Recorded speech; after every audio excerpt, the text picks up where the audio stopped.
But let's move into the final topic. I guess that's really more of the main event. I don't know. That was a 35-minute wet boy. I think it's the longest wet boy ever.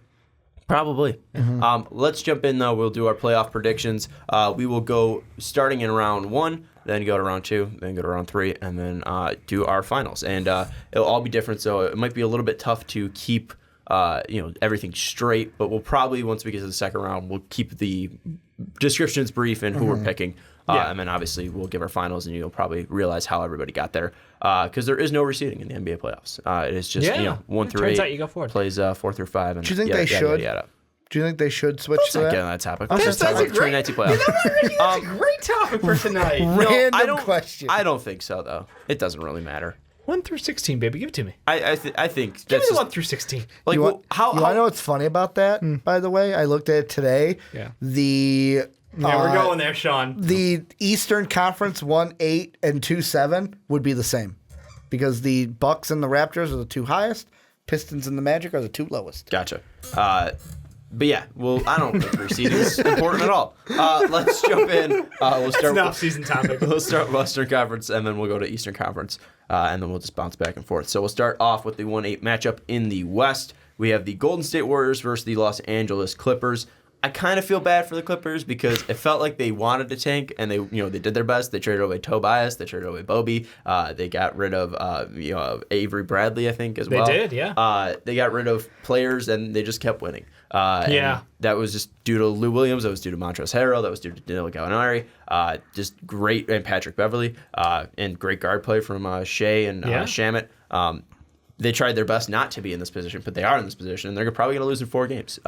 Is there any way that they don't lose in 4 games to the Golden State Warriors? It'd be a stretch. If Steph's still feeling a little weak on the ankle, maybe. That's about the only way they can pull it off. They win a game then? Yeah. Okay. At tops, I'm giving them a game, but I'm pretty confident in the 4-game sweep on this one. Doc's a good coach, don't get me wrong, but that's miracle worker territory if you could upset this series. This would be when we talk about monumental 1-8 upsets, I don't think anything would be more monumental than if this Clippers team of role players upset 5 fucking all-stars destined for the finals. 100% agree with you on that. This would be bigger than... It'd be legendary. This would be bigger than... the Grizzlies when they beat the Spurs, It's bigger than a 116 upset on steroids. The biggest one would be the Warriors over the Mavericks back in 07. Right. Yeah. That was probably the biggest one, at least in recent memory. That would be... The Clippers beating the Golden State Warriors would be bigger than that. Well, we almost had the biggest one when the Bulls went to 7 against the Celtics. Not the... recent one. This was from 2008. Derrick Rose was still on the team. You mean the greatest first round of all time? Yes, the one with the Rondo Rose 1v1 the block. Yeah. No, that series still gives me goosebumps, man. Yeah, that would have been the greatest 8-1. Okay, so are you also on our side on this one? Oh, Warriors all the way. Yeah. Warriors might be driving their little convertible all the way to the finals in my mind. How big is the Steph injury though in your mind? I mean, the dude's ankles are made of glass. I feel bad for him, but he has. This one looked like it was just a small roll, and he tested out again. I think it was just why go back in the game at that point. So I'm hoping that he's solid. And again, we've seen this team play without him, and they're not. He is definitely their most valuable player as far as that team makeup is concerned. So if he's out for a game because of an injury, that's major. That's absolutely major. And I think people want to overlook it and be like, but you still got Draymond, Boogie, and Clay, yeah, and KD. You still have 4 other amazing players. We're gonna make you do work on that one. I hate you Dave's guys. Lying. Dave's lying. I was not paying attention because I thought you would have figured out Klay Thompson's name by now after doing a podcast for 4 years. What part of names and Dave don't work together? All of it. I mean, Steve Kerr said that he's good. Yeah, he says he's good. And, but once the ankle gets a tweak, he's going to be a little more careful. And if he's not, it could hurt further. He could get hurt further, is my concern. We've seen Steph ankle playoffs every single year. Are you not afraid of this trend? We have seen Steph take first rounds off and then be fine. I think this is the same case where even if he took the first round off, you're fine. Come back against the Rockets next round fully healthy, ready to go. Here's what I'll say is he hasn't come back fine. He hasn't come back as Steph. he hasn't come back fully healthy and dangerous. That's the biggest thing. And that's the thing. In the playoffs, they haven't needed that because Kevin Durant just and he's the type of player, and this is what I'm expecting this year. He's going to turn into Kevin Durant. Any shot is his. He can make any shot. He's going to be the guy to lead this team. Of the mid-range. Yeah, I'm not denying that. There are still the favorites in the finals, but if you do not have Steph and you're going up against a team like Toronto or Milwaukee or Philadelphia or Boston in the finals, that is going to be where that's going to hurt. Makes it interesting, because this is a much more deeper team than the Cavs teams you've been playing. Yeah. Yes, they don't have that star level of LeBron James, but they don't. You also don't have that depth and that coaching as well. I mean, they also and that could be don't something have that the could be game playing around. experience of just the finals in general, but that's a different story. Well, it depends on the team too. I mean, Boston's a team that at least they might not have the exact finals experience outside of Kyrie, but I think the biggest thing that they do have is they've been to the Eastern Conference Finals over and over and over and over again. This is a team that is battle tested. So I think the Steph injury is definitely something to watch out for. And if I'm the Warriors, I probably don't even play them for any of these games against the Clippers unless it gets dire. Yeah, I don't either. Start the first 2 games without him and see where he's at. If he wants to play and make sure he's not completely rusty going against Houston, maybe play him on limited minutes, but I would not rush him back until the second round. Yeah, I think it's very much go with the flow. Kind of, if you guys are up big, just let him sit. Don't even bother. Warriors in 4? Warriors in 4. Steph doesn't play. He'll be fine for round 2. Yeah, Warriors in 4. Warriors in 4. All right, let's move now to the 4-5 matchup. The Houston Rockets taking on the Utah Jazz. Not a rematch because the Jazz took on the Thunder, but a familiar position for the Jazz being in the 4-5 matchup like they were last year. They were able to win that matchup last year and move on to the second round. Were they? No, they were in the 3-6 matchup, right? I honestly can't remember. All I know it was.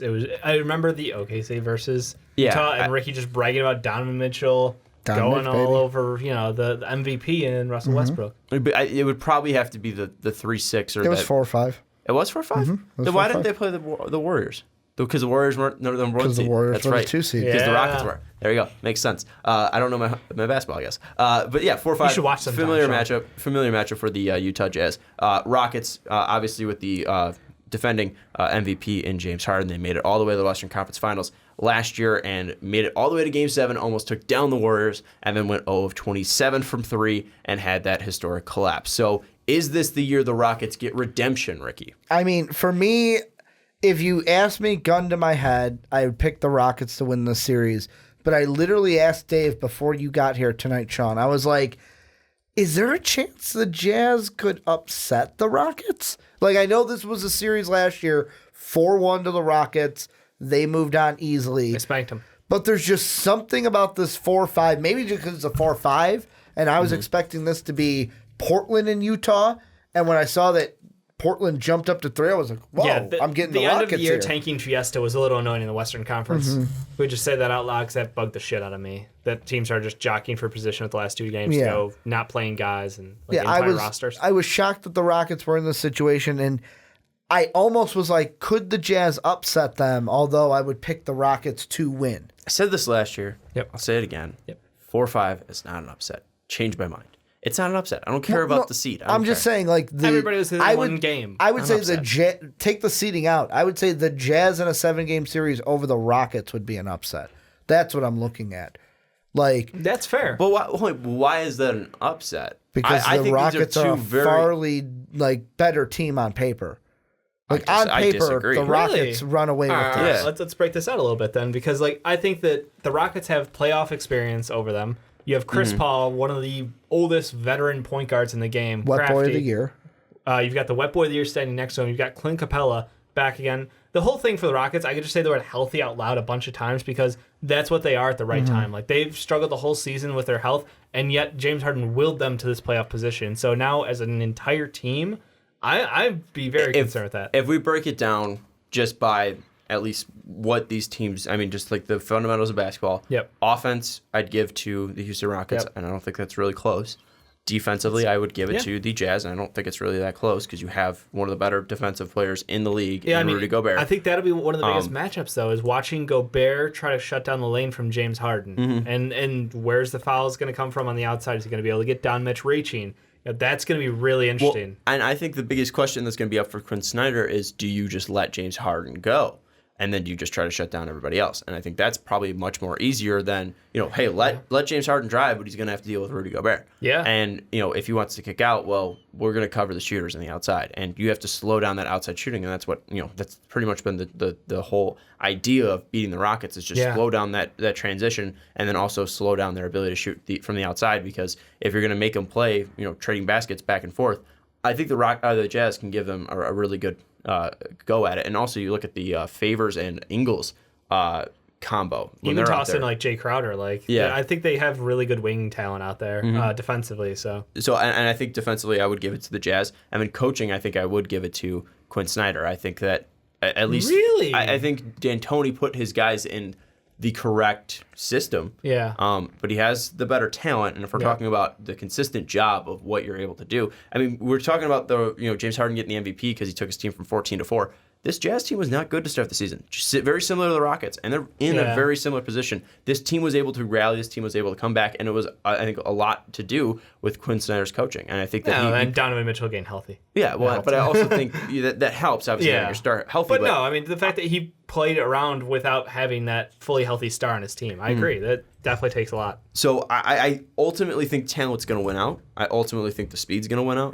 I ultimately think there's, the fact having Clint Capella, Chris Paul, and James Harden is going to win out. But I'm taking the Rockets in 7 because I think that it's a very close matchup, and I think that the coaching, be it you're splitting hairs, because they're both top 10 coaches. But I think ultimately it's just then the star and the extra element, and I would give it to the Rockets. I'm changing my mind. I'm going with the Jazz. Oh, the reason why the 5 seed in the West has won every single game. The last 4 seed to win, 2011. I did not know that. In the first round, that's pretty impressive. Like the last. Why I want to just break though? It could always break. It can, but random superstitions. I look at and I'm that kind of guy where so in 2011 it was Oklahoma City beat Denver 4-1, but as opposed to Oklahoma Township. Yeah, Oklahoma Township. But ever since then, it was in 2012 you had the Clippers beating Memphis. The last 2 years. The Jazz have been that 5th seed, and they've beaten Oklahoma City, and I think it was the Clippers 2 years ago. So this is a team familiar with this situation. Round, I mean, Memphis over the Clippers. I mean, it could mostly be because the Clippers were in that 4 matchup. But Portland over Houston, Houston lost in that 4 spot. Yeah. Although I might be wrong, I am gonna go with history here. 5/4, Jazz move on to play the Warriors. That's what I don't think. Again, it's an upset because history's on your side for it not being an upset. I'm going Houston in 6. It's like an 8-9. Flip a coin. Why 6? I feel like I like the wing talent. I think Joe Ingles has come on as of late as a point forward really well. He's tossing dimes out there like crazy. And them being able to do that gives them a whole lot more options with that second unit. Because you can have him out there directing traffic. I get having the playoffs, you're mostly relying on that starting 5 to play the majority of the minutes, but those 5 minutes that are off the court, those 6 minutes, it makes a world of difference. You look at the on-off numbers going back to last year and LeBron James, were incredible how terrible this team is without him. So I think if you can take away your best player in either Rudy Gobert or Donovan Mitchell and still have a group out there that can still facilitate, move the ball around, and score, that's it. They deserve credit, and that's why I think 2 games they could easily win. Yeah. I think it's going to be probably the closest matchup from all of these first-round matchups. Would you agree with that? Or would you give in it the West? Yeah, in the West. Or would you give it to Portland, Oklahoma City?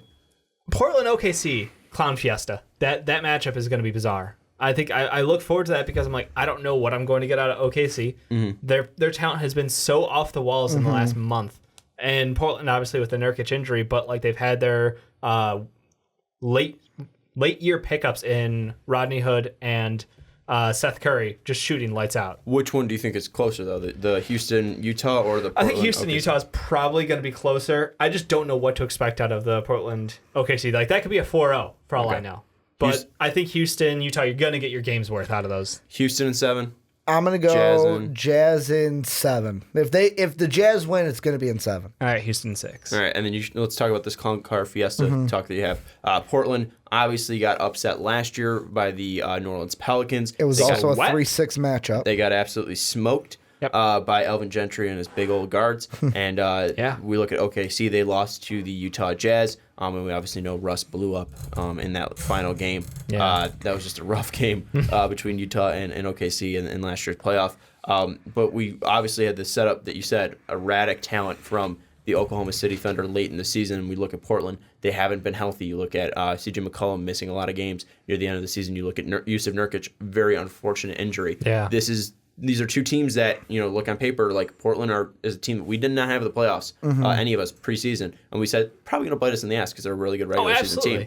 But OKC was a team that we always said like this is a team that could probably take down the Warriors because they have the talent, but clearly it hasn't been consistent. So, what are your thoughts going into this matchup? I think that this matchup is entirely dependent on how well Dame can carry this team because that's basically he is hero ball. He is everything about what you want in a point guard personified. He's under the shadow of Steph Curry, but like when you talk about the best pure point guards in the league, like he is right up there. Mm-hmm. I think that his matchup versus probably I don't know if Russ is going to be on him all the time, but PG bite.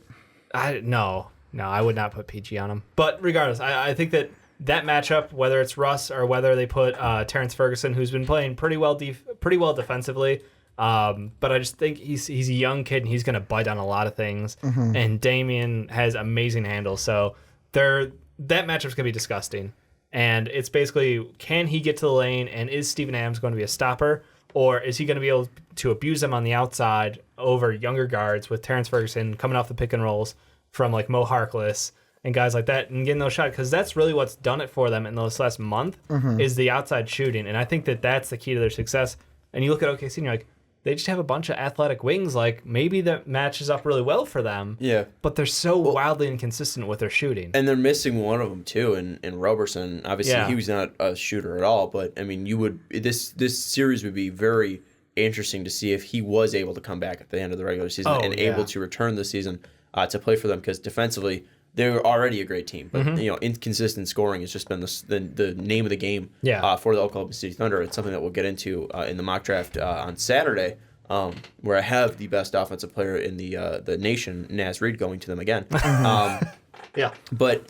you look at OKC, I just find that the star power is going to win out again. And I'm not saying Dame's not a star. I'm not saying CJ's not a star. But you have Russell Westbrook, a former MVP. You have Paul George, who at his peak powers this year was an MVP candidate. And I think that you also have Steven Adams, and the lack of Yusuf Nurkic down there is going to open up all of that shooting. They might not be consistent, but I think they'll be able to hit enough throughout this contest. And the defense as a team is still there. They might not be able to slow down Dame. They might not be able to slow down CJ McCollum. But we saw last year that if you're just letting one of those guys score, and it was CJ doing the brunt of the scoring last year, if one of those guys is just doing the scoring, you can shut them down. And that's when they had Nurkic, so it's going to be even more harder for CJ to score. If they're forcing Cantor to be out there for long minutes. But the interesting thing about that, Cantor, who he used to play for, going up against his old team. The New York Knicks. And no, technically true. Nick. But going up against an old team in the Thunder, the Knicks this round. That's the thing I look at. Did they make the playoffs? Yeah. Maybe not. Maybe not in the West. Maybe next year. When they get Kevin Durant and Kyrie Irving. The thing that I look Magic at Johnson to be the president. Is the Yusuf Nurkic injury, and how is that going to play dividends to, or not dividends, how is that going to affect the Trailblazers? Because with me, you asked which is the closer series. To me, if it goes the furthest, like any normal series going 7, this goes 6 and a Thunder win. Like, that is like, oh my God, what went wrong for the Thunder? For me, I think this ends in 5. Like, I'll give the Blazers one game because the Thunder, I think they'll have like a hiccup game. They'll probably win game 1, Portland wins game 2, and then boom, 3 games, boom, boom, boom, to the Thunder to wrap things up. I don't think this is going to be close. I think that Paul George and Russ are going to get it done, and we're looking back at Portland like Dame did great, but he didn't have the help around him, especially with the Nurkic injury, with Steven Adams, what he's going to be able to do down low. Yeah, I'm kind of in agreement with you. I look at Portland not having enough to win the series. However, I don't think Oklahoma will do enough to close the series in 5. I have them winning in 6 just because we talk about Paul George not being a closer. Yeah. He's kind of changed that this year. He has had a couple game winners. He's hit 2, I think. Except for when he plays the Bulls. Yeah. He or any other team besides the 2 that he hit this year. But Yeah, I mean, I don't really feel like this is a team that's going to be able to close out strong. They don't have the coaching to close out strong as well. No. And I think Terry Stotts, while he has had some mishaps in the playoffs, I think he's shown enough in the regular season with the lack of talent, to a lack of talent compared to typical playoff teams, to get enough out of his team. So I think that Oklahoma City wins this in 6. Just because this is a team that still has that star power. They still have the defensive abilities similar to what the Pelicans did last year. Yeah.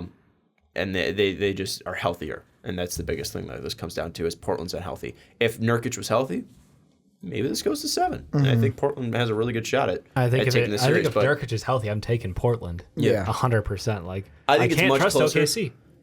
I can't, but can you trust Portland? Yes, and it's weird because I know they haven't made it out of the first round. They've just been awful in the playoffs. But I've got like that weird feeling like Dame and CJ are turning the corner at this point in their careers, and I know everybody wanted to ship Dame out to LA this year already, but that wasn't really Portland people. That was just the media in general. I think that this team sort of has like a specialness to it, and that's why I was so bummed out when Yusuf went out. I'm going to take OKC in 7. Sean, I think you nailed it with the lack of the ability to close out games. Super sketchy. Russ is going to be running around like crazy. So defensively, I don't know how much effort he can put in. I mean, Russ is going 110 every time he gets the ball, but at some point, that's just not enough, you know?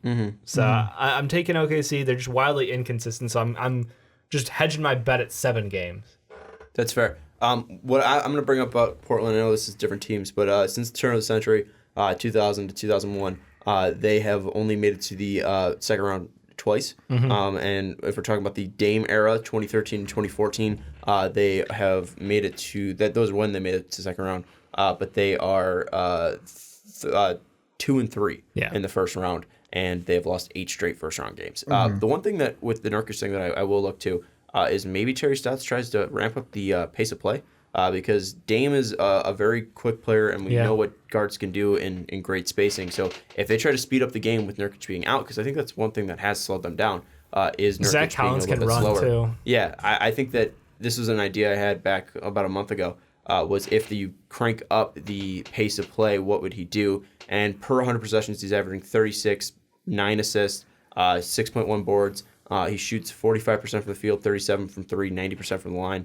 And this is a team that's like 26th in the league in pace. So what if they crank up the pace? I would be interested to see if they get 2 games in, they start losing those games. If Terry Stotts looks to push the pace just a little bit more. But can you match the pace of OKC? Like that's a team that they intentionally set up rebounds for Russ to get going, get that offense clicking quickly. They are very good in the fast break. Like I don't know, that might be playing into the game, but also it might be unexpected, so they don't really have an answer because it might bring Steven Adams off the court. They might have to go smaller. Could be interesting. If it was San Antonio, then maybe that would be the play. But that's a good point. That Oklahoma City's already a fast team. Any final thoughts? No, I think this is going to be. If I had to put it final, Thunder in 5. Thunder in 5. I'm going Thunder in 7. Thunder in 6. But we still got the boys from OKC. Moving on to the second round. Let's move to my guys. I said top 3 finish for the Denver Nuggets. I said top 3 finish in MVP voting for Nikola Jokic. That one's probably not going to happen. But the Denver Nuggets are the second seed. Who's number 3 then in the MVP voting? If it's not Jokic, James Harden, Giannis. Is it PG? Paul George. It sucks, but it's Paul George. I don't want to say my actual answer for number 3. Because he's still putting his... He's going to put Jokic at 3. Joel Embiid. Oh, that's probably. Hi, Jake. Yeah. You're just putting this on replay over and over for Sean. I don't think he's the best center, but I think Jokic needs to step up more. Anyways. That's what this podcast needs, a good Cat versus Joel Embiid debate. Denver versus San Antonio. Denver finally making the playoffs. They just missed it by a game last year, and San Antonio back again. Greg Popovich working magic. Just won't die. We'll see what DeMar DeRozan could do in a different uniform. But you're going up against a very young Denver team that is very hungry. What are your guys' thoughts on the series, Ricky? I almost want to pick the Spurs, but I won't. Right? It's a veteran savvy. And that's it. Like this Nugget team, they have, if I look at both of the teams, I know that the Spurs have DeMar DeRozan. I know that the Spurs have Popovich Aldridge. and LaMarcus Aldridge.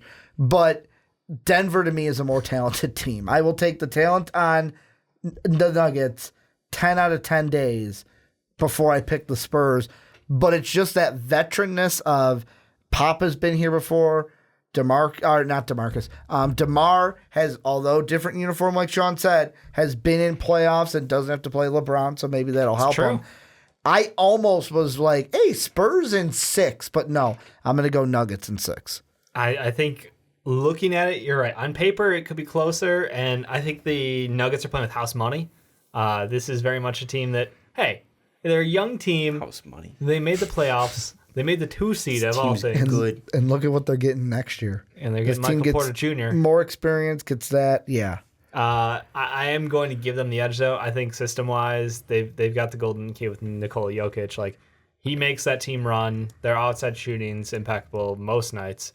So, all things considered, I think the Spurs' slow pace plays right into their system. It works out well. I think it's just a bad matchup for the Spurs. But that's the thing is I think it's a bad matchup for the Spurs, but I also think that I understand where you guys are coming from, that it could be a nightmare matchup for the Nuggets or it could be a trap because inexperience is a bitch. Because you have a guy in DeMar DeRozan who could take over a game. You have a guy in LaMarcus Aldridge who can go after Nikola Jokic defensively, and then you have guys who can play defense well, like Derek White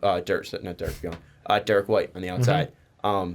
And Rudy Gay can take over a game as well offensively. I think the big thing for the Spurs that I look at is just like, what if you had DeJounte Murray? And if they had DeJounte Murray, I think the series is completely different. Yeah. So because you have that guard play as well to play great defense. But they don't have him. And I think the biggest thing for the Nuggets... But they don't have him. But I think the biggest thing for the Nuggets is the fact that this team's going to be like a kid on Red Bull. Mm-hmm. They're going to be jacked up. They're going to be ready to go. And I think that Mike Malone is a very, very good coach. And I think that he's no Popovich by any means. But I think that we have seen Pop be beat before, and Pop doesn't have the talent, I think, to win this out. Because although LaMarcus might be able to attack Jokic on the offensive end, Jokic can give it right back to him. Yeah. And he'll be able to use space and passing and cuts and just to really pick this team apart. And San Antonio is a fantastic defensive team. We know this. But I think the biggest thing is just the fact that this team is so much younger. They're so much quicker. And we see in today's NBA that if you play quick enough, if you play fast enough, if you play smart enough, and they shoot which the Denver three does, ball. which Denver does. They don't turn the ball over, and they are a great 3-point shooting team. They can win this series, and that's why I'm picking Denver in 5. I think San Antonio gets 1 at home. Mm-hmm. I would agree. I'll agree with you. I'll go Denver in 5 as well. You know what? I'll backtrack. Denver in 5, not 6. Nice. I said that 6. You guys are believing me. Well, and after I said it, I'm like, Denver. I'm not really confident in that, so I'll say in 5. And even though I kind of want to LaMarcus say Aldridge, questionable playoffs in the past. That's sort of also leads into it. Well, and the big reason why I'm giving them Denver in 5 is because I got to give one game to Pop for respect. Sure. Well, let's move now to the Eastern Conference. We got Milwaukee and Detroit in round 1. Milwaukee last year haven't been able to get past the first round. A lot of close series in the past, but now they're the number 1 team in the Eastern Conference. And Detroit back now with a new face in Blake Griffin. Last time they're here, they lost in 4 to the number 1 seeded Cleveland Cavaliers, which we praise them far too highly for. It was a very close series. They close. lost all of those games very closely. Maybe it was just because those Cavs teams sucked and LeBron James was carrying some very much garbage. Similar to the Pacers, Yes. But the Cavs didn't lose 3 games. They swept them. Yeah. Let's look at this Milwaukee-Detroit series. How quick does it end? Very quick, because Blake's hurt. Yep.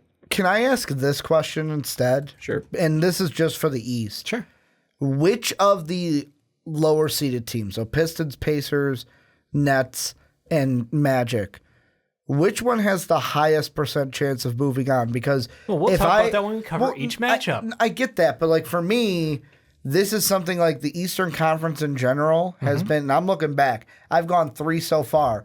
Top seeds move on. Top seeds move on. Top seeds move on to where I'm almost like this is the division where it's like, well, that was fun. All right, conference. Well, this is fun. Top 4 teams move on, and it's just clean chalk, where the West is more of like, hey, maybe the 5 wins, maybe the 6 wins. Like the last team that was not a 1, 2, 3, or 4 to advance in the East was Washington when they swept Toronto in 2015. Yeah, that brought some bad that was a 5 blood. over 4. What? And that was a 5. That was a 5 4, over a 4. which in my book is not an upset. But still is not 1 through 4. Yeah, no, I know. That's what I'm saying. Is like even the ones that happen have not been an upset. I don't. If there's gonna be any team that's gonna do it, it's gonna be the 5 seed Indiana. That's a team that I thought was gonna go to the Eastern Conference Finals before Victor Oladipo got hurt. And yet they still are a 5 seed in the fucking East. Yeah, and that's just credit to how good of the coach is. And here's the thing: is if Brooklyn was playing Boston, I would also say Brooklyn, but I don't think Brooklyn could beat Philadelphia. So it's just like the two teams I think are possible just have bad matchups in Indiana and Brooklyn. I feel the worst for Brooklyn. And that's because like everything laid out and I'm like, ooh, Brooklyn could be, oh wait. Dave, I'll let you say the analogy you were going to use for the 76ers, but it's like, not saying that. Well, great. They have everything. Like they have all of their players and none of them are going to be sitting, so the Nets have no chance of moving on. Yeah. Sucker got no chance. No chance. Yeah. But yeah, I think that I don't really feel bad for Brooklyn just because they made it to the playoffs. Good for them. Fuck. D-Lo, I mean, they're still young. Karis LeVert was hurt for the majority of the season. Like you just said. They're all upside. Let's go Brooklyn. Unfortunately, they're going to pay a lot of money for D'Lo, but who cares? They're not spending on anybody else. But like you just said, if they Kevin were playing maybe Boston instead, I may be looking at going, man, that could be a sneaky one to move on. Because Boston is banged up. But I'm taking Milwaukee in 4. Milwaukee 4. Chalk. Yep. All right. Detroit, we love you. We love Blake, but Blake's got a banged up knee, and the only way you win that series is if Blake goes. I mean, Kennard has been like bringing up the level play. Look, he's no Donovan Mitchell who's taken after him, but Luke Kennard. Luke Kennard. Do you think Luke Kennard can beat the Milwaukee Bucks in a 7-game series? Luke Kennard cannot. No. Luke Kennard. No, he cannot. No matter how good he's playing. I don't care. I just want to give him a shout out. It's not going to be Blake Griffin and Luke Kennard. It's going to be that weird Batman and Robin taking down the Bucks. Hell yeah. I think it's been fun. All right. Let's move now to, the Boston-Indiana matchup. This is probably the closest one that we talked about, obviously. Boston injured. They have Marcus Smart banged up. He might miss the first and the second round, maybe. Might miss a lot of time. He's got it's something with his knee, I believe. But he went for an MRI, got screwed up on Sunday, and he will not be for this series for sure. Boston's taking on Indiana. Indiana obviously lost Victor Oladipo early in the season, but this team has continued on. The fact that they're still 5 is a huge credit to the players on this team like Bojan Bogdanovic, Miles Turner, Domantas Sabonis, and also to Nate McMillan for just keeping up spirits and the temperament in that locker room for Indiana. So looking at this, what are Indiana's keys to a victory in this series? Consistency. Happy, healthy Gordon Hayward wins games. Like it's about using that wing depth to your advantage and not choking yourself out at some point, because I think that was a lot of the problem, was trying to find playing time for everyone. And then on top of that, okay, we can get everybody their minutes, but they're not in the right lineups together. It was like jumbled up mess. I think as the year went on, they started to find what pairings and groupings of players worked well together, which, it's regular season. They had time to do that in the East. But Gordon Hayward has kind of hit his stride very late in the season, which is fantastic for them. And like I predicted when we were doing our video with Jake, and I chose the Boston Celtics, I do believe in them. And I think that it's all about that wing depth that is just going to take over. And for me, I kind of look at it, it's kind of two things. One, for the Pacers, someone needs to step up. Vic ain't going to be there. Somebody needs to be the go-to guy. Kind of like how when the Pacers played the Cavs, and I thought that, maybe we could get an upset here, when it was Bojan was the guy who, I even said that wrong, I think. Bojan was the guy that was like, he's playing up right now with Vic. He absolutely did play up. Somebody needs to do that. He's done that all Otherwise, season. it's the other thing is, like Dave said, Gordon Hayward, especially when I'm coming off the bench, like that has been golden for the Celtics, and you need an answer for him coming off the bench. Might be moving him to the starting lineup, though, Maybe. with Marcus Smart. You got Jaylen Brown and Scary Terry, who could get opportunities too because of this injury. Yeah, I mean, they have such depth that I don't know that the Pacers have an answer. The Pacers absolutely will own them in the front court, though. That is going to be their answer. Like, if the Pacers can abuse with Sabonis and Turner, I know they don't work great together, but individually, those two guys working against Horford, that's their best chance. And Horford, who cannot be on the floor too long anymore. And he's not a workahorse like he used to be. Yeah. And that's something that they can. With that youth and energy, they can take advantage. And one thing I want to do is give credit to Bojan Bogdanovic. You're saying he needs to step up. Dude's been stepping up since January 26th when Vic went out. He's been averaging 20 points per game, 4 boards, 2.5 assists, shooting 50% from the field, 41% from 3, and basically 80% from the line, 79.2%. With a single block. Yes, with this season. With a single block this season.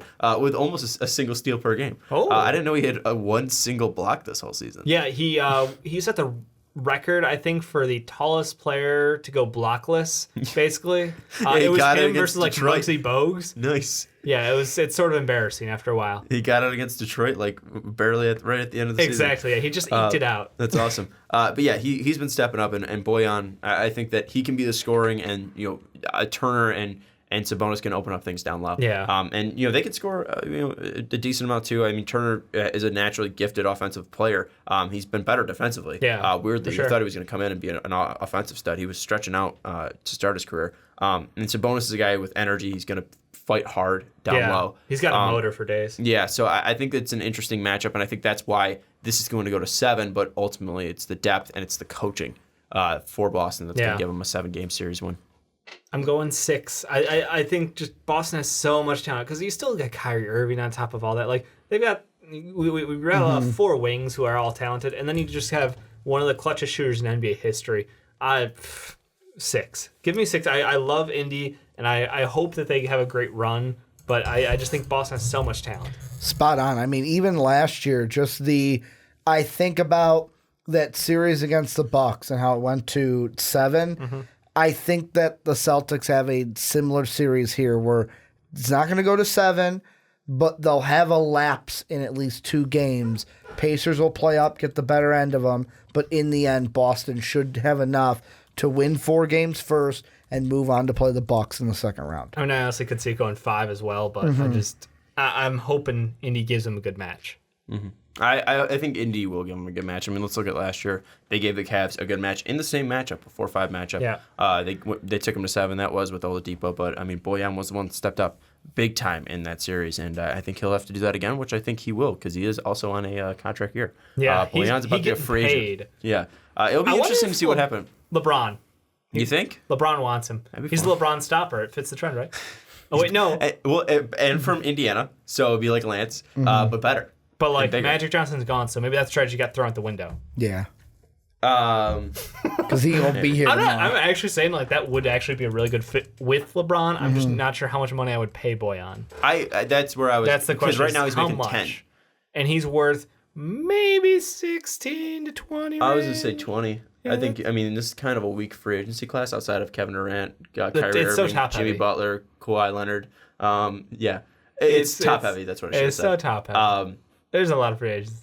For some reason, I thought the top free agent was Chris Midd. You can just keep talking. Like, there's literally so many free agents this year. It's not even funny. Yeah, so, Bojan, 16 to 20, absolutely fair for him. He deserves probably closer to the top end because of his performance this year. And his shooting consistency has been incredible. Mm-hmm. So, I'll take Boston 7. You'll take Boston 6. You'll take... Boston 6. Boston 6. All right. Let's move now to the Philadelphia-Brooklyn matchup.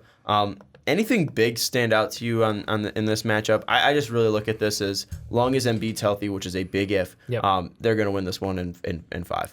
Yeah. If Dave won't say it, I will. Dave, while we were out to dinner, said that the 76ers were like Exodia. If you have all the pieces, you're going to win. Fuck is Exodia? We're going Yu-Gi-Oh, man. Yu-Gi-Oh reference. Jesus Christ. So, Sean, just so you know, Exodia was 5 different cards. You put them together and you win the game. That's what Jimmy Butler, Ben Simmons, and Joel Embiid are. You have all of them on the court, you win this series. Sweep for the 76ers. I mean, are they all going to be healthy? You don't know. That's why I got the Nets stealing 1. Sean, what the hell? I mean, it's nice to have a point guard who can shoot 3-pointers. I think that can be acknowledged, right, guys? Are you looking it up? What? Are you looking it up? Exodia? I thought you were looking Exodia. No, I don't care. Okay. He literally moved on. As soon as you mentioned Sean's Exodia, like, whatever. He's like, Literally. I've got other things to do here.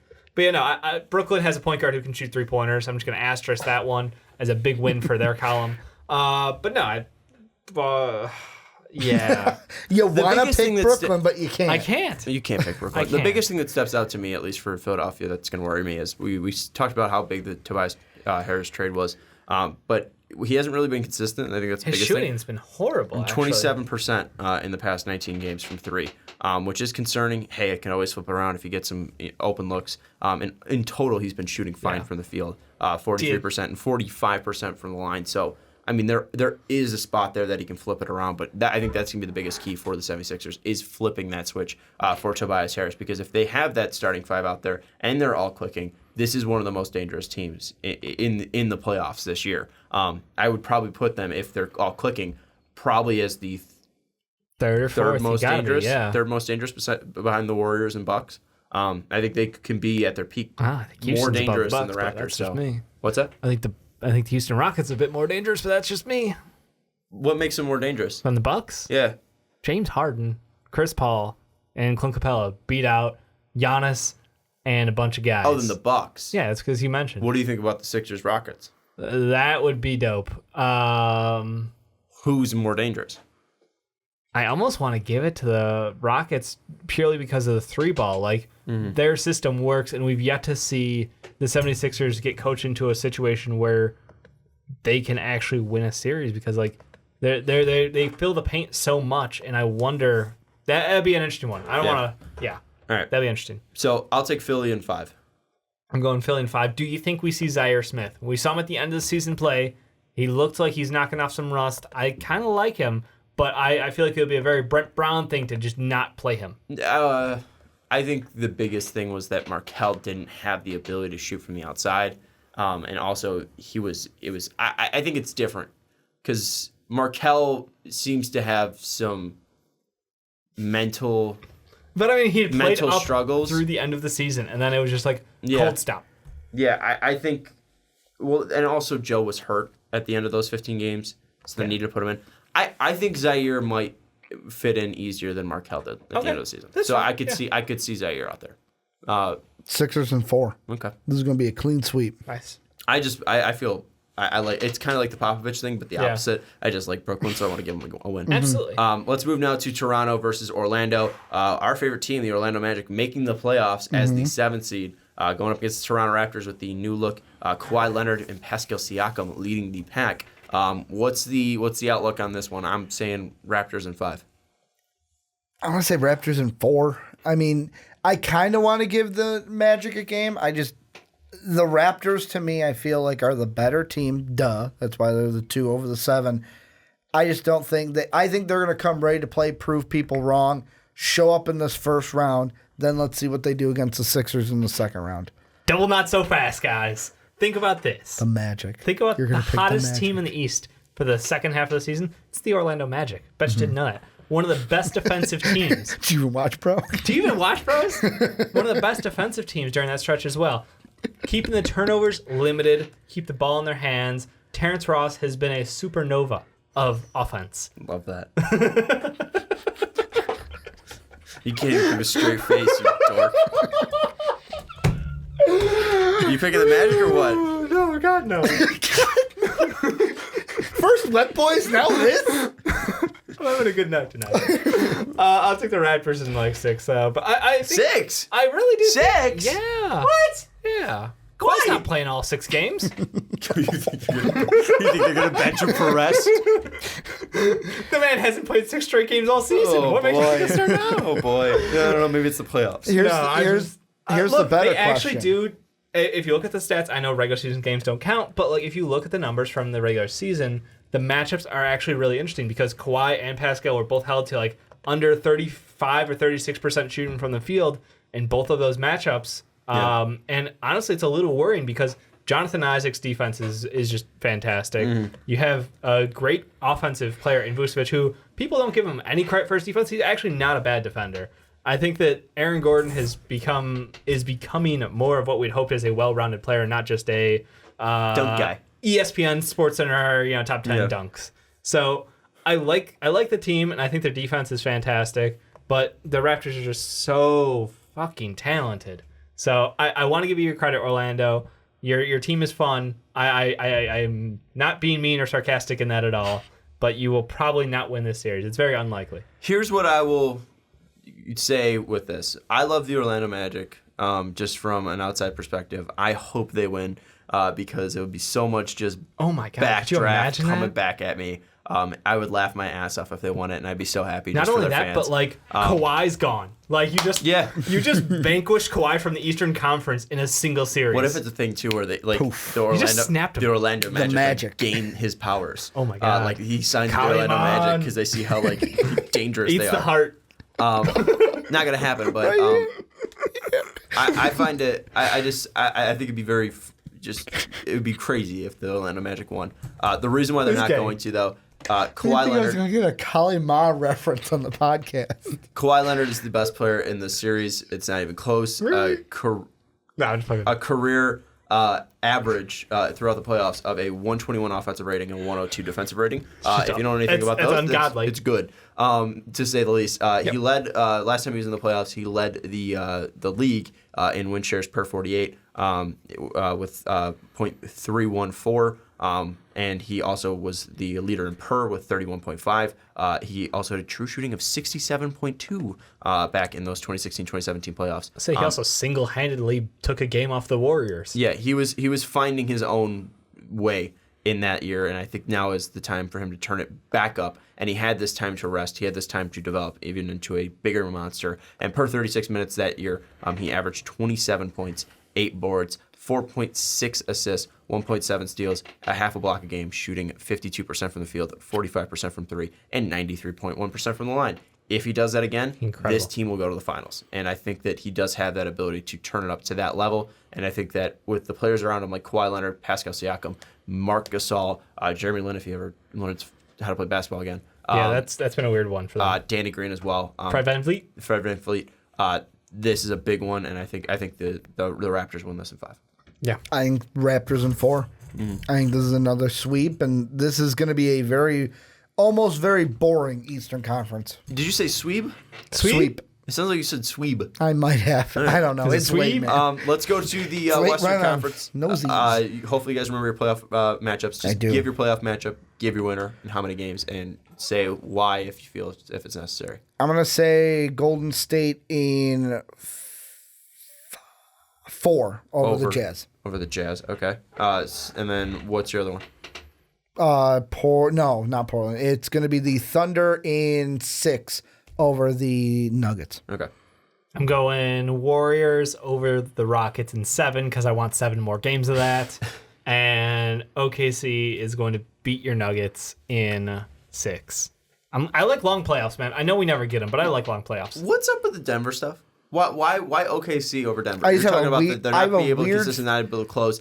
Denver is a thing that they don't rely on their star, Is it- and he could turn it up any single night. I just have a weird feeling that the Thunder are going to turn it on. Okay. I have a weird feeling that Denver owns, OKC owns Denver. Like, All right. it's in my head. Got a We'll see. feeling. We'll see.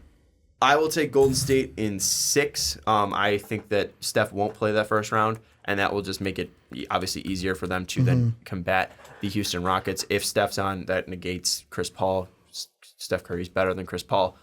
James Harden is worse than Kevin Durant. DeMarcus Cousins is better than Clint Capella, and Draymond Green and Klay Thompson just are extras on there, and that's crazy to say. It is. One thing, too, I think since the All-Star break, the starting 5 of the Warriors, of DeMarcus, Draymond, Klay, and Steph and KD, are one of the better defensive lineups out there. I think that was the stat I saw. I think they hold opponents to 98.4 points per game when those starting 5 are out there. So that's been a big thing that I look for the Warriors to win this matchup. And going to the other one, the Oklahoma City Thunder versus the Denver Nuggets. I don't know what you're talking about. They're with 4-0. Yeah, yeah, with this whole thing. I had it completely for the flipped. Oklahoma City owning the Denver Nuggets. The Denver Nuggets swept their ass in the regular season, 4-0. I will take Denver in 7. I think it will be a close series just because beating a team 8 times in a year is very tough, especially a playoff team like the Oklahoma City Thunder. But I think Denver having home court will give them that edge. I think that they will be able to defend home court. And I think the biggest thing is that there isn't a center or an offensive monster to go after Nikola Jokic on the defensive end. Steven Adams is good, but he's not an offensive monster. He won't be putting up like 25 like a LaMarcus Aldridge can, or a DeMarcus Cousins can, or even a Clint Capella can when he's getting the ball fed to him, or like an Enes Kanter if Enes Kanter is still on this team. I think defensively, Jokic will be able to keep and maintain his energy. I think he'll get sucked out a little bit with the physicality that Adams plays with. Yeah. Sorry about that. I knew one team was completely smashing the other. I just had the good flipped. one. It's the good team. It's the good team's beating the better team. Yeah, it's the one that's second seed. Yeah. I will take Denver in 7 just because I think Jokic will be able to dominate games when he wants to, which is a little concerning because maybe he doesn't want to every night, and that's why I think it's going to go to 7. But that is the semifinals. Let's move to the conference finals of the Western Conference. Ricky, you have Oklahoma City versus Golden State. Yeah. And what are your thoughts? I almost want to say Warriors in 6, but I'm probably going to say Warriors in 5. Warriors move on, and this is a series that I would love to see because for the Warrior road, it would be like if your guys' second round happens, although I picked the Jazz, most likely the Rockets are going to happen, you'd get the matchup that we all wanted to see in the conference finals in the second round, and then you could also see KD going back to OKC for a conference finals matchup with Paul George, who decided to stay. I'm gonna say Warriors in 6, although I could see Warriors in 5. Yeah, I talked myself back into 6. The Thunder will play up for this one. Warriors, they're just too much. They got 5 All-Stars. What if OKC wins that in 7? Dude, and then they go to the finals, man? And then Kevin Durant leaves. Kevin Durant. Kevin Durant leaves. Well, then it would be just what Kevin Durant does. He loses in the conference finals, and he leaves. And then he goes back to OKC. To play Paul George and Russ. Oh, boy. Wow. Yeah, I mean, I think I don't have that matchup, so I look at that Warriors OKC thing. I think OKC would just get blown the fucking doors off of. I think that Golden State would kill him. Just because DeMarcus can match up with Steven Adams and just the shooting and the quickness. It's unmatchable. I kind of want to go down, but I'm going to be bold and I'm going to say in 6. But the Warriors still get to the finals. Yep. Shocker. I mean, Warriors over whoever the hell I end up with. It doesn't really matter. No. It's 4. What do you think about the OKC matchup? Do you find it intriguing at all, or is it just like I did earlier this year when they were consistently amazing on defense and didn't poop the bed. Now I'm worried until they actually play well in the first round. If they play well in the first round, they're like, oh no, we got this on lockdown. Then I'm in. Then I think we're getting 6 games and it's going to be a series and it's going to be fantastic because Paul George and Russ can both elevate their games to match what Kevin Durant and Steph Curry can. The problem is just the supporting cast. If they start feeding that low post with DeMarcus Cousins, I'm real afraid. If Draymond starts hitting shots again, terrified. And I think that's the thing is the 2 big guys absolutely deserve the credit, but when you start killing people with your 3rd, your 4th, your 5th best guy, you're just in trouble. And OKC doesn't have an answer for that. If it ends up being the Nuggets, as it likely would be because they've literally kicked the shit out of OKC all year, I still am going Warriors in 4. Yeah. It's just the Warriors become an unstoppable train at that point. Yeah, and as much as I love the Denver Nuggets, I kept saying that if they played like a LeBron James to start the season in the playoffs, they would lose. And I feel like this is the roadblock where the Denver Nuggets season ends. I love this Denver Nugget team with all my heart. I love them very much, but they're not beating Golden State in a 7-game series. I have Golden State in 5. I'm giving Denver a game because I love them. Sure. And they did win a game early on in the season. It was 198, but all other matchups were close to, if not all, blowouts. Yeah. There was like a 142-111 game. There was a 122-105 game. I mean, the last game they had was closer, but still, Denver lost that one. I think Golden State just has too much firepower not to win the Western Conference. And shockingly, we picked him at the beginning of the season to go to the NBA Finals, and all 3 of us have him going to the NBA Finals. And it's kind of the flip because the Western Conference seems very interesting in the first round, and then the semifinals and the conference finals just get kind of boring. Yeah. Because even though we have different conference finals, you think the Thunder will win convincingly over the Nuggets. You think the Thunder will win convincingly over Nuggets, or at least you did prior before flipping it. I think the Denver Nuggets will win somewhat convincingly over the Thunder. But other than that, we have the Warriors winning no matter who they play. They can play the fucking Harlem Globetrotters and they'll still win. Washington Generals, baby. But when we get to the semifinals and conference finals on the Eastern side, that's where it gets more interesting to me. So we have Milwaukee and Boston, all of us, and then we have Philadelphia and Toronto. Let's talk about those matchups. Which one's more intriguing? I kind of want to say the Bucks and the Celtics because we're getting a rematch of last year's first round. Exactly that. We get to see if Giannis can get over that hump. But unfortunately, I think for they'll him, both be great series, though. Oh yeah, no, I love both, and I hope they both go long. Do both go 7? No, we never get what we want. That's my answer. So no, they're not both going 7. I think it's fun parity though because Giannis gets to go back and try to win and prove himself. Last year, Chris Midd stepped up, was huge for this team, but this year they added in obviously Brook Lopez, changed the dynamic of the team. Great coach, spacing. It's all about that spacing that gives them their money. Meanwhile, Boston comes back like, oh yeah, we got Paul George and Kyrie this year, so good luck. And that's where I'm going to leave that one at. Yeah, I mean, with me, I think that the Bucks are going to be. This is going to be the make or break series for them. If they win this series, they're going to the finals. If they don't, obviously, then they're not going to win. But that sums it up. This is the make or break series. If they win this series, I got them chalked to the finals to take on the Warriors because this will kind of be like the demons off our back from last year where we lost this team in 7. We felt like we should have won. Let's go ahead and beat them this time and move on. I was really hoping you were wearing a Finn Balor shirt today. You were not. No, I'm not. I'm wearing demon off the back. Seth Rogen, the Beast Slayer. Seth Rollins, the Beast Slayer. You added Seth Rogen, burning it down. Burn it down as Pumbaa in The Lion King. But they will beat the Celtics. I'm going to say 6 because they will play the 76ers in the conference finals. Yeah, I look at the Bucks, and the biggest thing is just injuries for them. Brogdon should be back by the Eastern Conference semifinals. Nikola Mirotic should be back by the first round. Tony Snell will be out for a little bit, but he should be back for the semifinals, especially if they sweep. DiVincenzo's out for the whole season. White Dante, baby. And Paul Gasol should be back by April 23rd, which put that in the second round. So they would have a nearly fully healthy team. Where I look at Boston, this team has not been able to get a consistent footing. Yeah. And the thing that I think sticks out the biggest is just Milwaukee plays team basketball. They do. And I think Brad Stevens is trying to do that with Boston, and they're trying to get that team going. And when Boston has done that, especially after the reported Boston, the Kyrie plane talk, where he rallies up the troops and says he's sorry. They played phenomenal basketball, and if they do that, I think they're the best team in the Eastern Conference. However, I have not seen that consistently enough to pick them right now, and I will go with Milwaukee to win in 6 for that one. I find the Philadelphia-Toronto matchup just a little bit more intriguing, though. Yeah.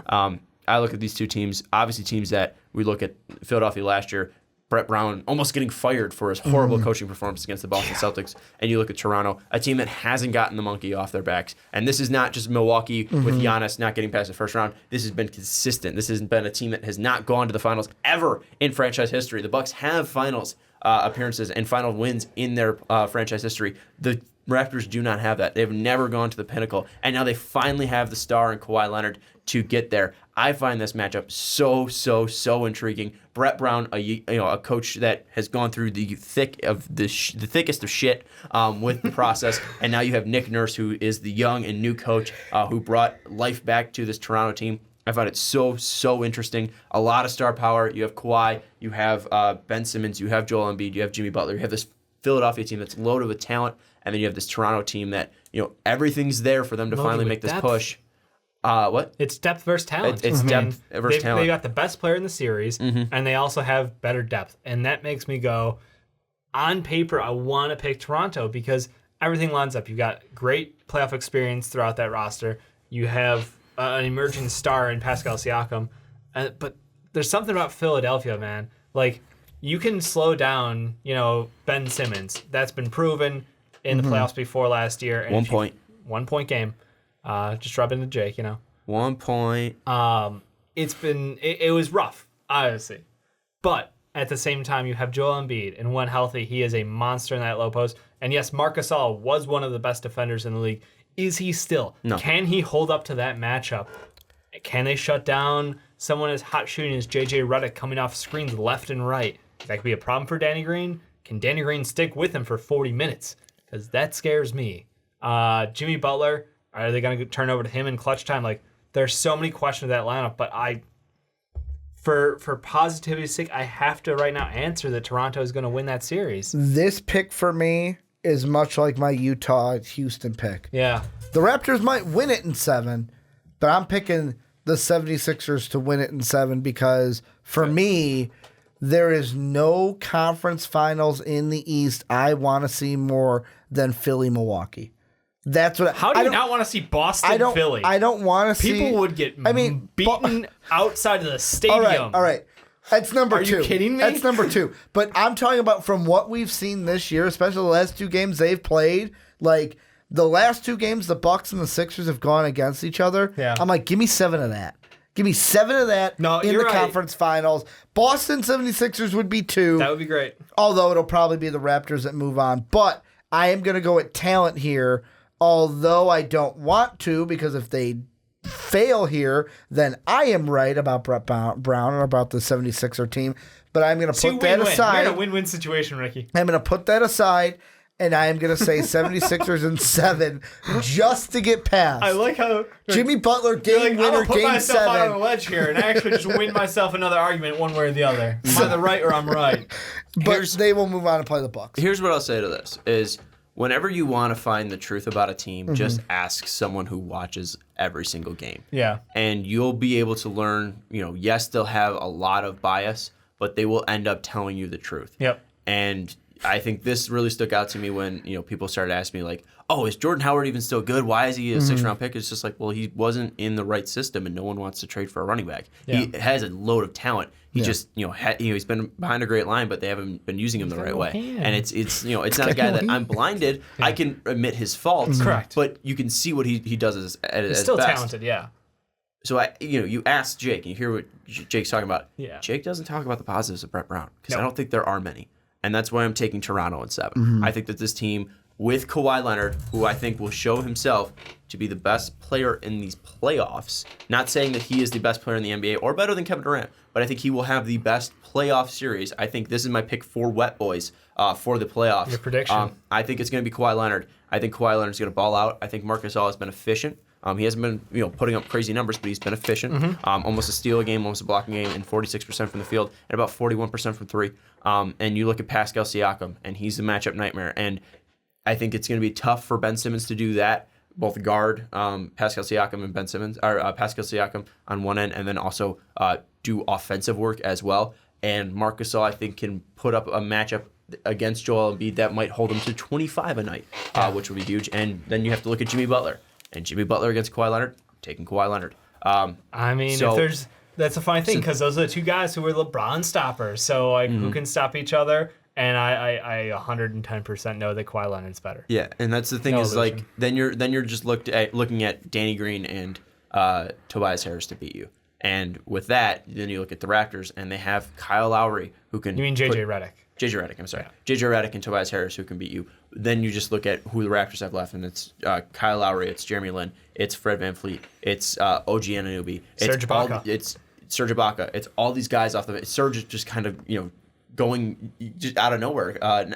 Since they got Marc Gasol. I feel like he's disappeared again. Yeah, but before they traded for Marc Gasol, he was incredible. It was one of his better seasons, and I don't think he really took off too much of a statistical drop. But I just think in the end, Toronto's going to end up winning because of their depth, and I'll take them at 7. Yeah, I mean, ain't gonna be no ringing that bell. No. I didn't know what you're talking about at first. It's just going to be a lot of JJ Redick ring that bell. Go ahead, Dave. Ring the bell, Dave. Ring the bell. That was I will say, shout out to Jake. That was so fun making fun of that during the Bulls game. Zach LaVine, ring the bell. Oh, Zach. he was ring getting the bell, super Zach. pissed off with the. He was gassing up TJ. Yeah.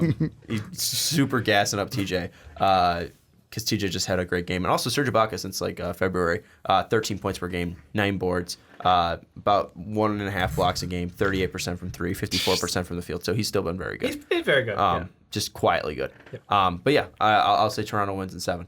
What do you think about this one? About this one, I already said. I said 76ers and 7. That's right. Yeah, he hedged his bets basically saying... Yeah, you didn't. He's like, I'm either right when I said Brett Brown's a terrible coach and needs to be fired, or I'm right when I said this team is Exodia and all 5 of them together going to win a series. Smart man, this guy. I am picking the Raptors, though. Yeah. All right. Probably in 6. 6. Okay, so you have the Raptors. I want 7. It's got to be 6 because I can't always get what I want. You have the Raptors and the Bucks. I Or did you have take the Boston Celtics. Did I pick the Boston Celtics? I don't remember. I don't. Did you make a pick? I don't think you You did. don't make picks. I didn't you haven't make made a pick. picks. I didn't. All I said Dave was. dances around it and then expects you to just assume what he's thinking.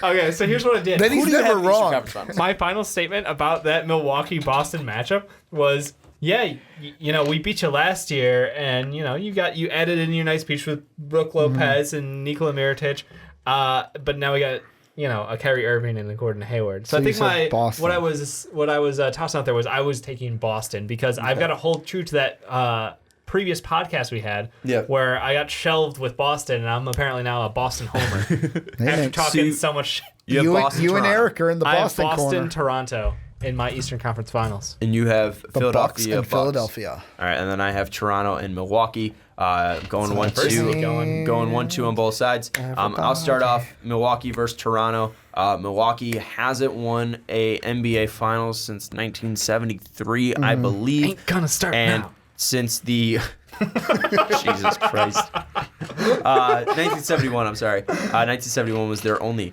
championship in team history, and the Toronto Raptors, since becoming an NBA franchise, all the way back.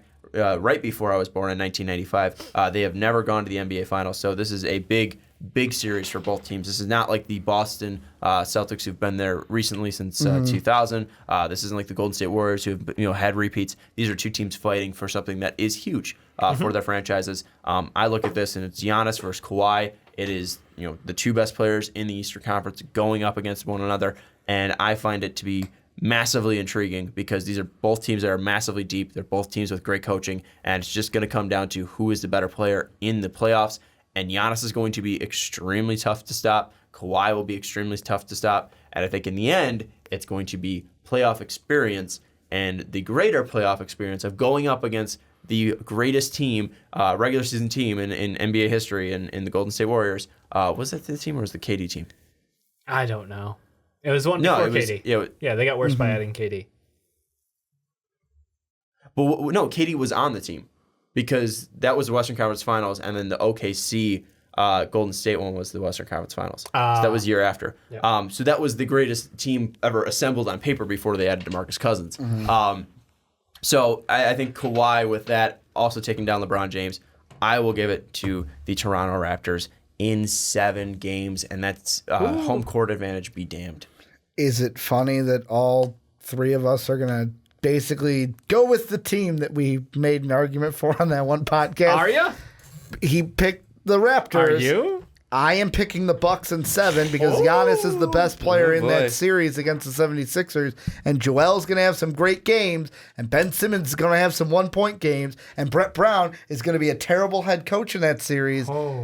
Giannis moves on in 7 to play the Warriors. You got Boston? I feel like I should hot take this shit and stick with Boston, but Well, I think there is an argument, talent and depth. That's a plenty in Boston. It's just it hasn't been put together. yeah, which is why I think they're going to implode in this round. I've got Toronto taking it in like Dave 6. with the heel turn at the end. Gotta just get it right there close. Dave's got like the city of Boston behind him, and then the heel turn right in your face. So we both have the Raptors. Toronto in 6, yeah. All right. Stone cold, going with the authority. All right, and then NBA Finals matchup. Dave and I have Toronto versus Golden State. You have Golden State versus Milwaukee. To me, the Bucks are the only team in the East that I think poses the greatest challenge to the Warriors. If we're saying which team poses the greatest threat to the Warriors, I will say it's also Milwaukee. Yeah. But it doesn't matter. What happened to Exodia, buddy?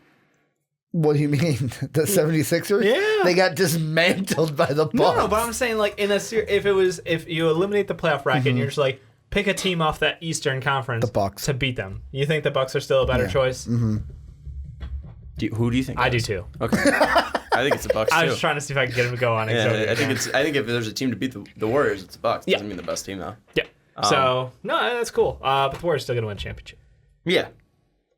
Warriors? Did we just waste an hour of your time just to say the Warriors? You know what? were the I'll say this. The NBA title? Warriors in 7 against the Bucks. It'll be their toughest matchup. They will have to win it, though. Do you think it's going to be their toughest matchup this year or Yes. ever? Like, in the final, like a Warriors final, we will look at this and go, man, Warriors won that one, but man, this was probably the toughest matchup they've ever had to face in a finals. No. Yeah, no. If they go to 7, They yeah. literally lost one. Yeah, by because blowing Draymond one got, lead. like, if that never happened, I then mute them. I don't want to Draymond, hear that like, argument come again. on. Okay, they still Come on. lost a finals. Yeah. If they're gonna When win the they- finals, it's not their hardest one. They lost because they were not at full mass. That's why they lost. They lost one game because of that, bro.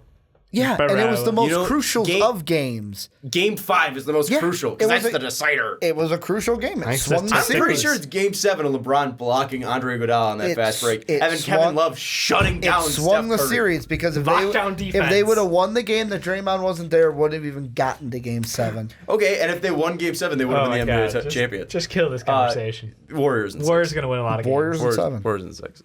Do you think? I know we tossed out our predictions and everything.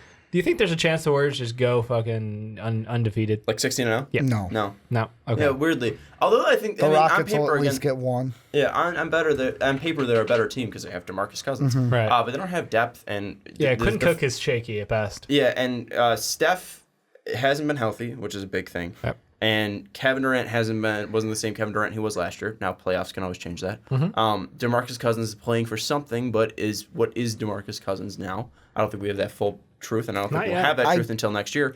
And this is a starting 5 that, although after the All-Star break they have played better together, I still don't know if this is the best starting 5 they've had in the past 5 years. I do find it funny. Every single year we try to find negatives to talk about the Warriors, and it never comes. Like, how many years have we say, man, Steph's health? Oh, wait, he just rests the first round and he's fine. Oh, man. he's not, He's though. not fine. That's not true. He That's is a not. false narrative. I That's mean, the reason why he hasn't been the NBA Finals MVP in the past 2 years. Yeah, because Kevin 'Cause he's Durant been has injured. outplayed him. No, he's been Because injured. Kevin Durant has been the best player on that team. Because Steph Curry has been injured. And this he hasn't is another example of this team. I've said it all year when everyone's like, "Oh, is this the worry? Like this team isn't what we thought they'd be in the regular season."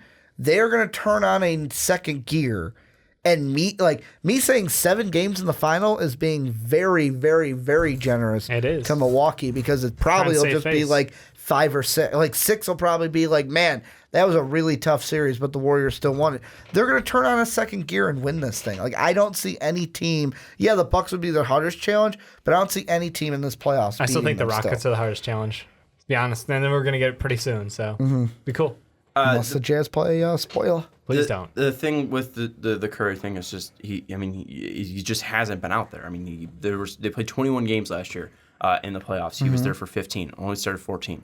He was there for 2/3 of their games last year. I mean, his health has been a huge factor throughout the past 2 years, and it shows in just his numbers. I mean, he's typically a career.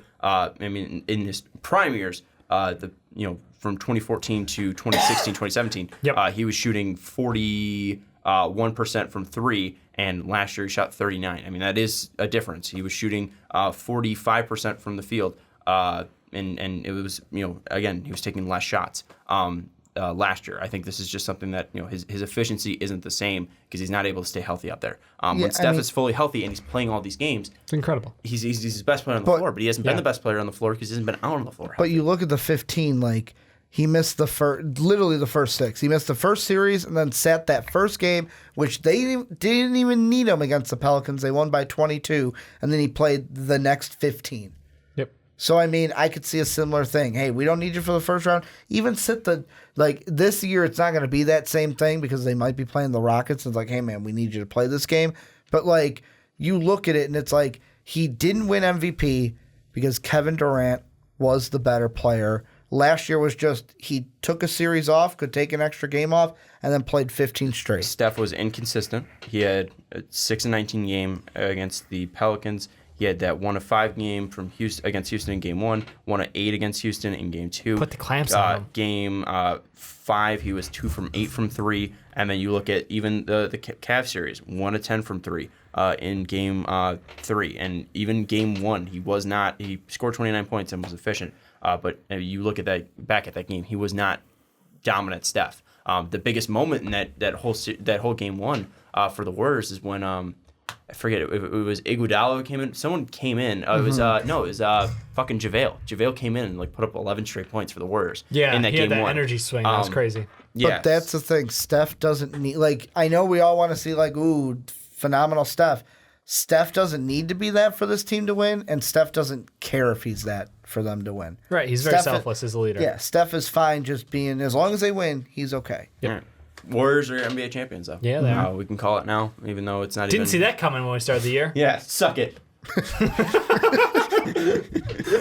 We all picked him at the start of the year, right? Yeah. Yeah, All right. I literally had Warriors John over Cena. East. Oh, I thought it was. I didn't even pick a team. No, John I did Cena have was John last Cena. year. Last year. Yeah. Yeah. Anyways, Can't see that shit. yeah, Word life. that's it. That's gonna do it. Hennessy, Jordan Bell. Is there a better combination? Maybe. probably gonna get Cash suspended again. considerations. Yeah. I just hope Nick Young shows up to the parade. Oh my God, please. That's going to do it for the NBA playoff predictions. Let us know your predictions down in the comments below. How many games will the Warriors win in the NBA playoffs? It's probably going to be 16. And let us know more how many they're going to lose. Yeah. And if it's more than 8, it's probably Be a problem. shocked, yeah. Yeah, probably a problem. Or 12. Yeah, 12 would 'cause be a big problem. Yeah, 12. 16. If they lose 16 games, then they're definitely not winning the title. Let us know your thoughts down in the comments below. But for Ricky Widmer, for Dave Oster, we will have our mock draft 5.0 coming out Next week. on And if you want to see Sunday. it, and if you want to see it right now, patreon.com/Moswell Podcast. That's how you That see it. $1 tier. Yeah, check that out. We all have that up for the bronze people, and we should let them Everybody know as else. well. Yeah, so everybody else will see it on Sunday, but you can be a patron and see it right now. So head over to patreon.com/Moswell Podcast. That mock draft should be up by Monday at the latest. But for Dave Oster, for Ricky Widmer, we will see you very, very soon.